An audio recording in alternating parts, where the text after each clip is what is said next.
नमस्कार श्रोते हो, रेडिओ जयंतच्या आनंदी कट्ट्यावर मी अनुराधा आपणा सर्वांचं मनपूर्वक स्वागत करते. श्रोते हो, सध्याच्या काळात बाहेर प्रदूषण किती वाढलंय नाही, आणि या प्रदूषणामुळे वेगवेगळे शारीरिक आजारही होतात आपल्याला.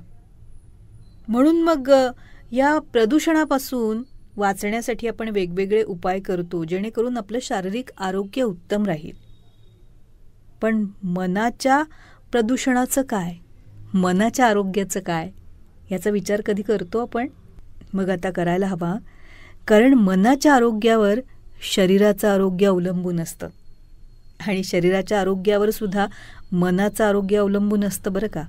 त्यामुळं आपल्या मानसिक आणि शारीरिक आरोग्याची आपण काळजी ही घेतलीच पाहिजे. अशाच आशयाचा एक विचार वाचनात आला. आजच्या आनंदी कट्ट्यावरून तो तुमच्या सगळ्यांशी शेअर करते. म्हणजे बघा, बाहेरच्या प्रदूषणाचा आपल्याला त्रास होऊ नये म्हणून बाहेर पडताना आपण मास्क लावतो. आपल्याबरोबर आपली स्वतःची अशी स्वच्छ पाण्याची बाटली ठेवतो, जेणेकरून आपल्याला स्वच्छ पाणी मिळावं तहान लागली की. आपलं घरसुद्धा आपण झाडून पुसून लख्ख करतो, स्वच्छ करतो, कारण बाहेरची धूळ घाण घरात येत असते आणि ती स्वच्छ नाही केली तर आपण आजारी पडू शकतो. त्यामुळं आपण घरसुद्धा आपलं स्वच्छ लख्ख ठेवायचा प्रयत्न करत असतो. पण आपण हा विचारसुद्धा करायला हवा की जसं आपण बाहेरची स्वच्छता ठेवतो ना, तसं आपल्या मनाची स्वच्छता ठेवणंसुद्धा फार गरजेचं आहे. म्हणजे बघा, आपल्या मनात चालणारे राग, लोभ, मत्सर, ताण, दुःख, भीती, तक्रारी, या सगळ्या भावभावनांचं काय? मनाला प्रदूषित करणाऱ्याच भावना आहेत की नाही ह्या. या सगळ्यांमुळे आपल्या मनाचं प्रदूषण होतं. मग आपल्या या मनातल्या प्रदूषणामुळे काय होतं? टेन्शन येतं, भीती वाटते, डोकं दुखतं, झोप लागत नाही, आपल्या आयुष्यातला आनंदच नाहीसा होतो.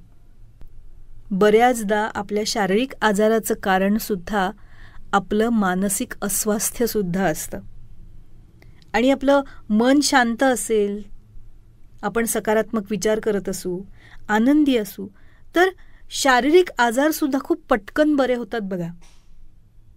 मग या मनाच्या आरोग्यासाठी आपण काय करायला हवं? मनाचं प्रदूषण टाळण्यासाठी काही टिप्स छोट्या छोट्या आहेत, ते आपण करूया आणि मनाचं प्रदूषण कमी करण्याचा प्रयत्न करूया. आणि त्या टिप्स म्हणजे रोज थोडा वेळ आपण स्वतःसाठी काढलाच पाहिजे, जेवढाही काढता येईल तेवढा. शांत बसायला हवं एका ठिकाणी, शांतपणे दीर्घ श्वसन करायला हवं, चांगल्या गोष्टी ऐकायला हव्यात. मग ती गाणी असतील किंवा चांगले विचार असतील किंवा कुणाचं चांगलं बोलणं असेल. चांगलं वाचायला हवं, चांगले चांगले पुस्तकं असतात. हल्ली मोबाईलमुळे पुस्तक वाचन कमी झालं आहे, पण तरीसुद्धा आपण वेळात वेळ काढून वाचनाची सवय स्वतःला लावून घ्यायला हवी.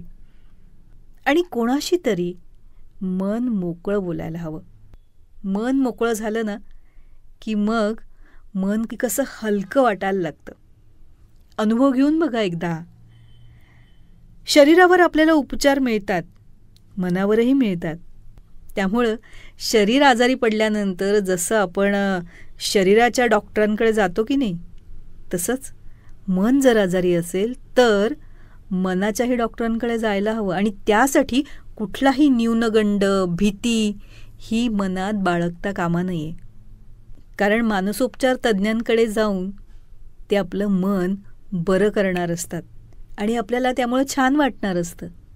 आणि तुम्हाला तर ती म्हण माहितीच आहे ना, मन चंगा तो कठौती में गंगा. आपलं मन जर छान असेल, शुद्ध असेल, आनंदी असेल, उत्साही असेल, तर मग काय, प्रत्येक क्षण आपल्याला आनंदीच वाटणार आहे.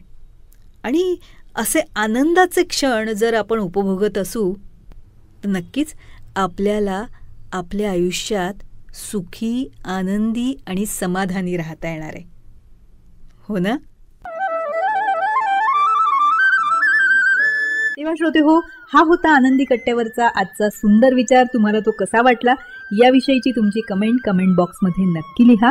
आणि त्याचबरोबर रेडिओ जयंतचे दर्जेदार कार्यक्रम ऐकण्यासाठी रेडिओ जयंत लाईक करा, शेअर करा आणि सबस्क्राईब करा. रेडिओ जयंतचं सबस्क्रिप्शन फ्री आहे. आणि त्याचबरोबर नोटिफिकेशनसाठी बेल आयकॉनवर क्लिक करायला सुद्धा विसरू नका.